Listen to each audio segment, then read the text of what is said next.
Ava woke with a sharp gasp, her chest heaving as cold air burned through her lungs. For a moment, she didn't know where she was. Everything around her was dim, blue-toned, glowing faintly like moonlight passing through water. The floor beneath her wasn't stone anymore. It felt soft, almost like mist. She sat up slowly. Elias was right beside her, unconscious but breathing.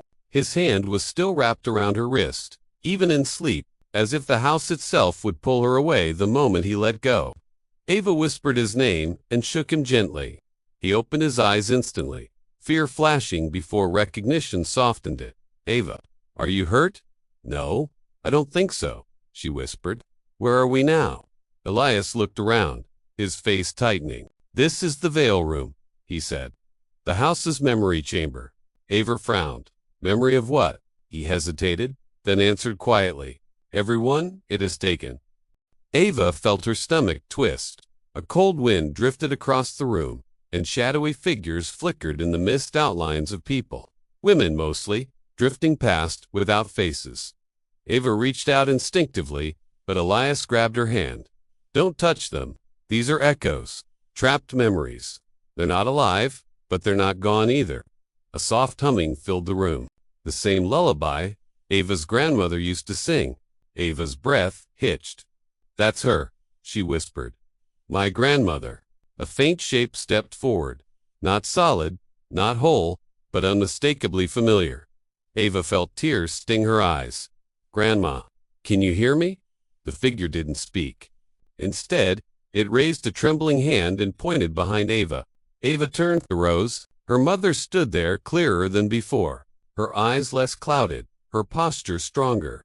She wasn't flickering like an echo. She was aware. "Mom," Ava whispered. "Please?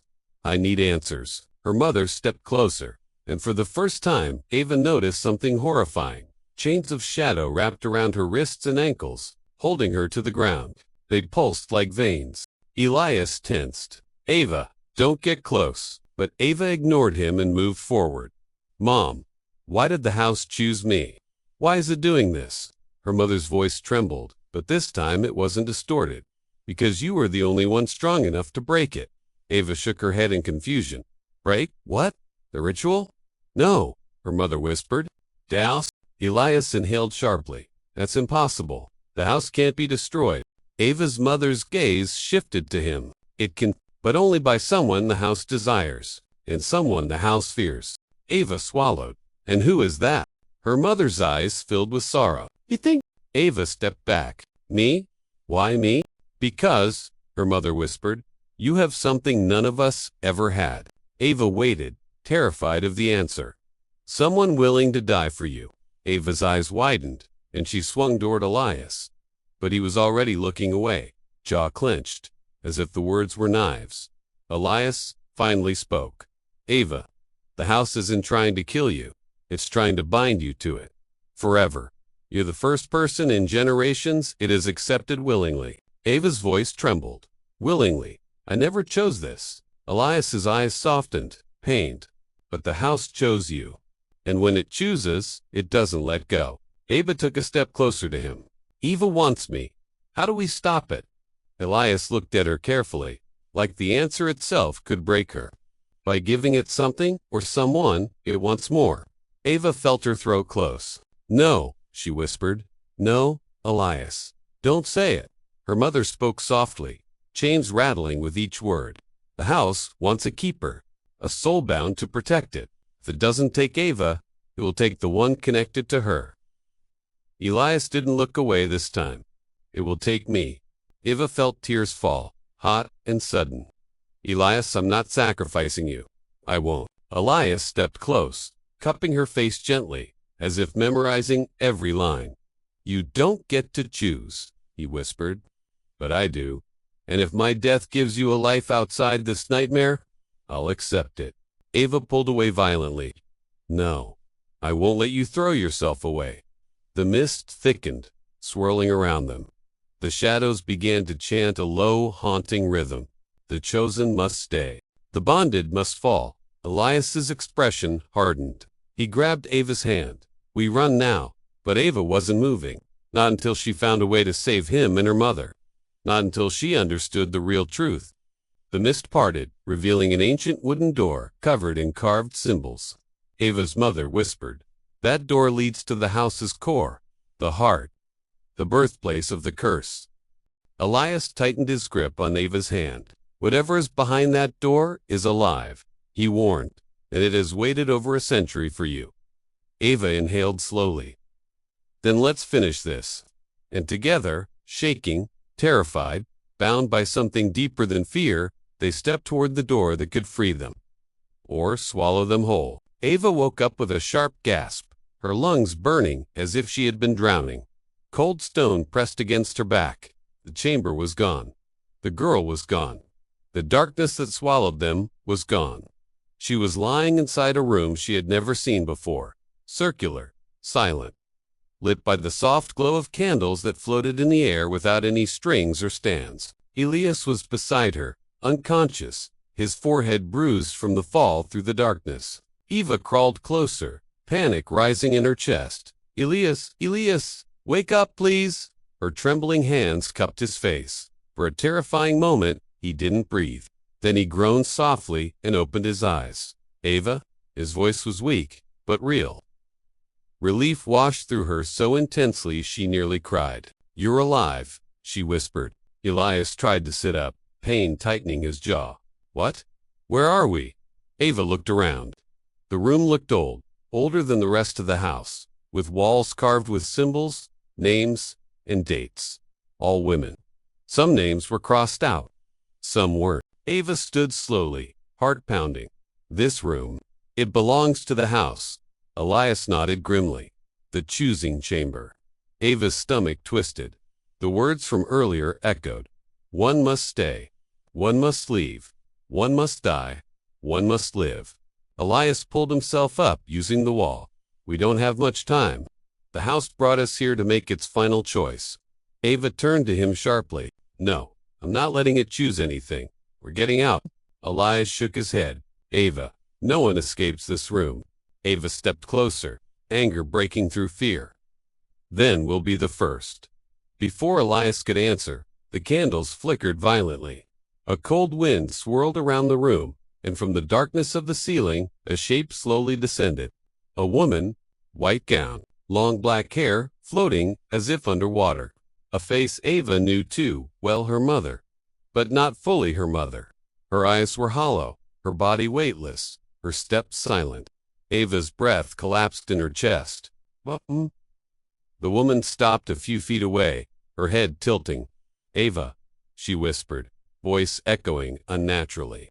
"The house has decided." Elias stepped protectively in front of Ava. "No," he said. "She doesn't belong to the house." A slow, chilling smile spread across the mother's face. "You're right," she whispered. "She doesn't belong to it." She looked at Elias. "You do?" Ava's heart stopped. Elias flinched, not in fear, but in acceptance. Ava grabbed his arm. "No, no, Elias, don't listen to her," but his face had gone pale. "My family was chosen generations ago," he said quietly. "If one must be taken, it should be me." Ava's whole world cracked open. "Elias, stop. I'm not letting you sacrifice yourself." Before she could pull him back, the mother's shadow-like hands reached forward, wrapping around Elias's wrists, pulling him away. He didn't fight it. That terrified Ava most. "Elias," she screamed, trying to grab him. He turned to her, eyes full of something that hurt more than fear. "Love," he never said out loud. "Ava, if the house takes me, you go free. Your mother goes free. Everyone ends free. That's not your choice." Ava shouted, tears streaming down her face. The shadow tightened around him. Elias winced in pain. The house whispered, "One must stay." Ava didn't think, didn't plan, didn't breathe.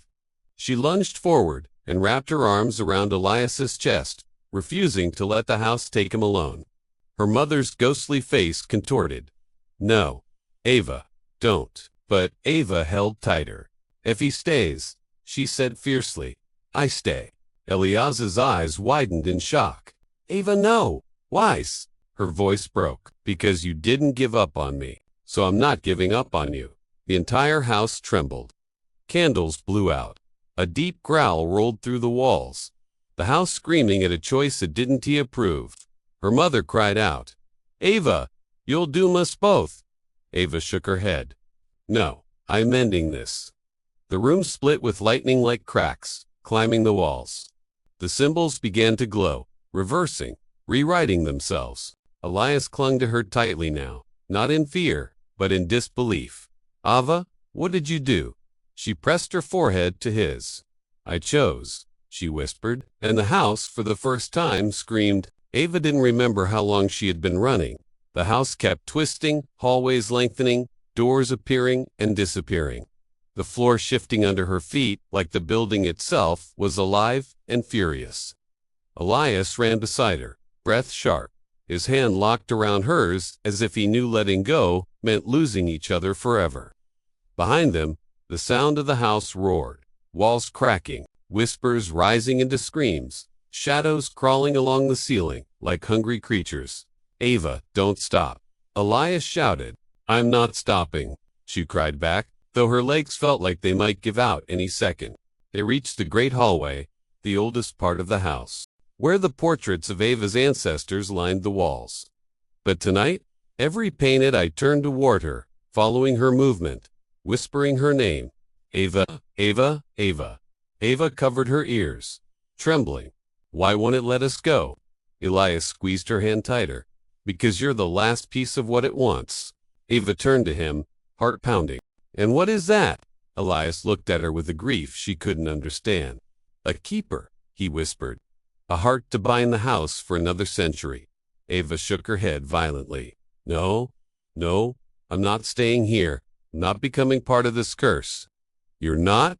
Elias said. "I won't let that happen." Before she could answer, the floor beneath them cracked open. A scream tore through the hallway. Ava's mother. "Ava, don't listen to him. The house will kill you before it frees you." Ava turned. Her mother was half shadow now, half human, her voice echoing from places no human voice should come from. Elias pulled Ava behind him. "She's not your mother anymore.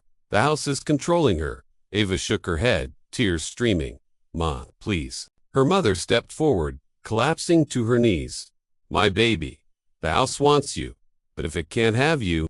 She lifted her trembling hands toward Elias, her fingers blackened with shadow. "It will take him." Ava's stomach twisted. "No, leave him alone."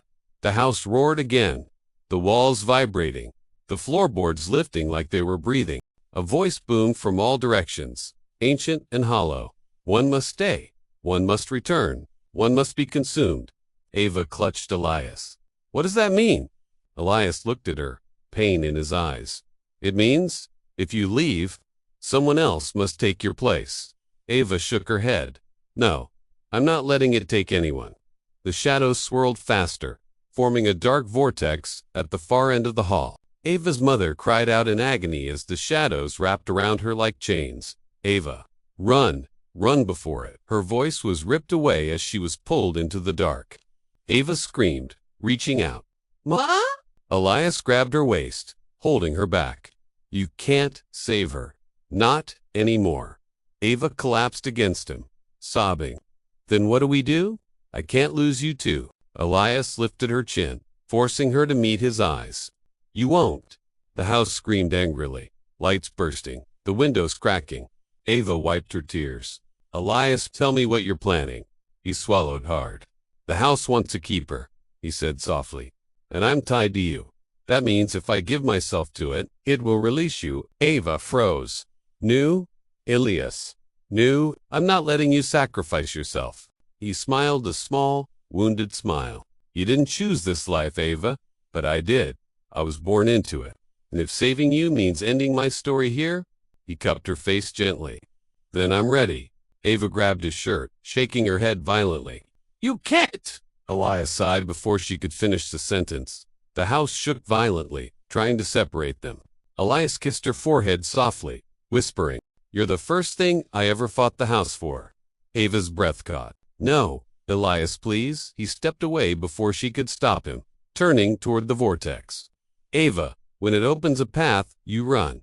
Don't look back." Ava screamed and grabbed his hand again. "You're not doing this without me." Elias shook his head.